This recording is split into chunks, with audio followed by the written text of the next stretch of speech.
And you are on the business show this afternoon. It's 10 to 1.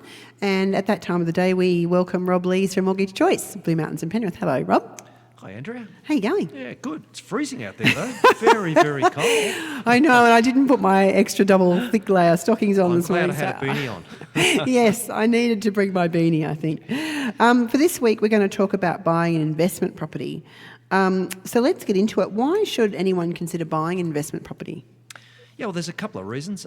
I suppose the main one most of us would be aware of. Properties gain value, and during boom times, they gain a lot of value. They sure do. For a lot of people, their property has probably gained $100,000, $200,000, $300,000, depending on how much it was worth before in the last 2 or 3 years. So yes. that's the first reason. Well, last week I was talking to somebody in Penrith who had divorced, and she had a family home that she tried to maintain on her own, and it didn't happen. So then 2011, 10 to 2011, early 2012 actually, she sold it in Penrith, heart of Penrith, for $450,000, and it just sold for $1.9 million. My goodness.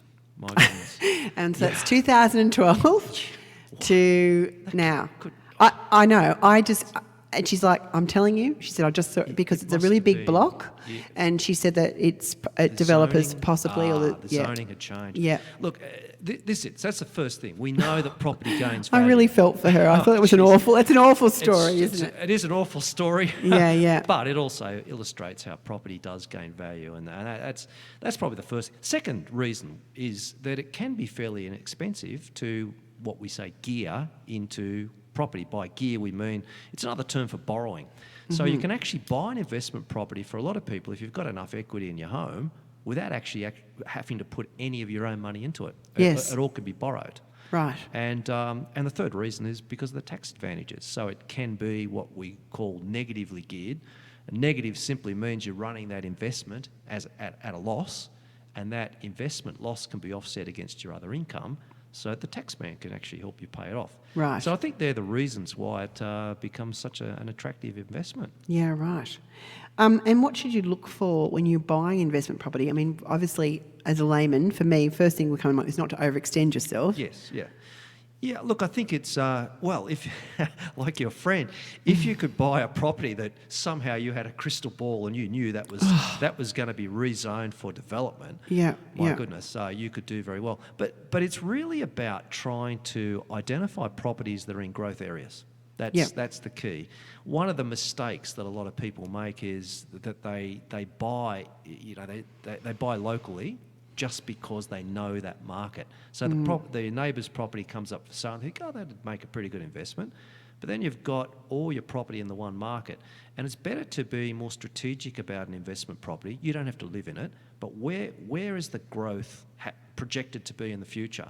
And it's thinking like a renter. What do renters look for in a property? They want to be close to employment. They want to be close to transport.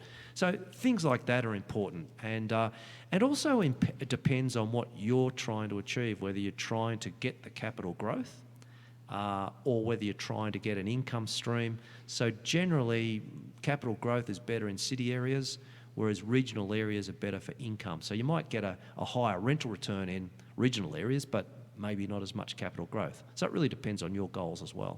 And when you're talking about areas, like in particular, that example I just gave you was Penrith. And Penrith is a classic example, absolutely having a boom over the last few years. And someone, I think it was my husband actually, read to me the other day an article that the mountains is becoming very attractive or having a high growth We've rate. Certainly had high growth here in the mountains. And it's like it moves out like, bit by bit, like concentric circles out from the centre, which is the city, and then coming outwards. But I do think the mountains is limited to some extent in terms of capital growth. Yes, because it's not a lot. There's not a lot of property up here. Population, so it's about supply and demand. Is there going to be higher demand for property here? There isn't going to be new property releases, so it's going to be limited. It still is connected to Sydney Metro, but it really is an outer part of Sydney. But does it become higher demand though for living out this way because it's not too far and the roads are better? Because it was definitely looked upon as affordable. But the actual the those- existing homes are growing in They're the value. sorts of things that can actually create growth. So the highway coming through helps the values in the upper mountains because it makes the city more accessible. So there's all those sorts of things. The thing is that, if you're going for capital growth, it's usually once that boom's occurred, you've kind of missed out on this run. So, Yeah, right. So it's almost like if you're going to buy now in this Sydney region, you need to sit tight for 5 to 10 years, and you may have some modest growth, but it's probably going to be 5 to 10 years before the next boom. Well, it is a long-term strategy, isn't it? You've got to have a long-term strategy. Yeah. What about people who do that flipping thing? Yeah, well, that's possible, and you do better in a boom period. Yeah. If you flip properties, if it's a fairly flat market, which I think we're probably looking at in the days ahead, the next few years, then the value that's added is whatever upgrades you put into the property. Right. But flipping all has advantages, disadvantages. There's capital growth, capital gains tax, and things like that as well that you've got to be aware of. So if you're going to buy an investment property and you think that's for you, what sort of things should you look at when you're just considering it? What are the first things you should look at? Yeah, well, I think the first thing is to make sure that you're going to qualify for it. Yeah. And I think to be able to get some advice on borrowing capacity, I like to meet with clients and work through what their goals are, explain how it all works, and work out what they can qualify for. So we might come to a conclusion that they could perhaps purchase up to $500,000 based on those figures. So I think that's the first step, really. You might talk to your accountant as well to get some more specific tax advice. I can give a lot of tax-related information, but you need to go to your accountant to get the actual tax advice. And then I think beyond that, it's probably looking at where is a good place to actually buy an investment property, and it may be here, but it may not be here too. Yeah, I was talking to somebody recently who's been doing some investment in Queensland. Yes. Because they see that as a really progressing I think economy now, at the moment. Right now, I've bought 2 properties in Brisbane in the last year. Okay. And that's because I've seen Brisbane as in the growth cycle. If you talk about economic cycles, it's coming out of a trough. So it's probably the one capital city that has a lot of potential growth. But as that growth continues, it's going to go to the top fit cycle, and then we're going to move elsewhere. Yes. So at the moment, Perth is losing a lot of ground. It hasn't bottomed out yet, but Perth's the one to watch. Oh, because really? when it bottoms out and we start to get a bit more growth Because again, they had a massive boom, didn't they? yeah, and Okay. then it's been a massive decline. So it's trying to be aware, particularly in capital cities, of what economic cycle that particular state is in, Right. and trying to get it as it's coming out of that cycle is the right timing. If you're chasing capital growth. And lastly, what's the best way to structure an investment loan? You're not an accountant, but it is Well, something it's- to think it's about. Very, very important. Yeah. And not only from a tax perspective, but it's also about control. I always recommend that, let's say you're buying a property for $500,000.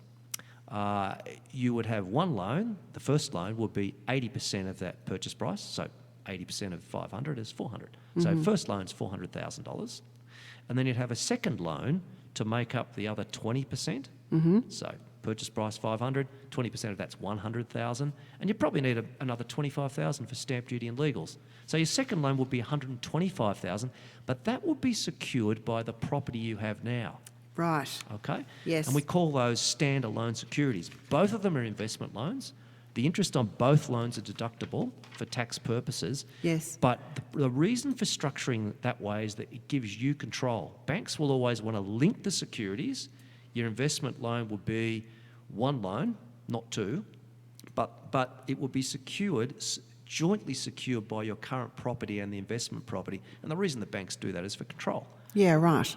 That makes sense. The way I'm recommending is it gives you control, and it means, especially if you buy into another market, if that market drops in value, as it did in Brisbane a few years ago, you can almost quarantine that property. Yes. Without affecting the other one. So that structure is very, very important.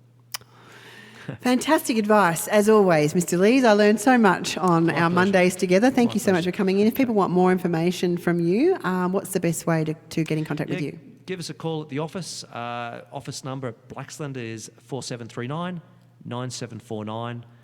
or just go to our website, just do a search. I'm sure we'll come up. And put yeah, an I was inquiry looking through at that way. it. So mortgagechoice.com.au/rob.lees is the way to find you directly That's as right, well, that's right. isn't it? Yep, Yeah, yep. excellent. I've got your your Fantastic. All right. information It's here. all Thanks there. so much for coming in, Rob.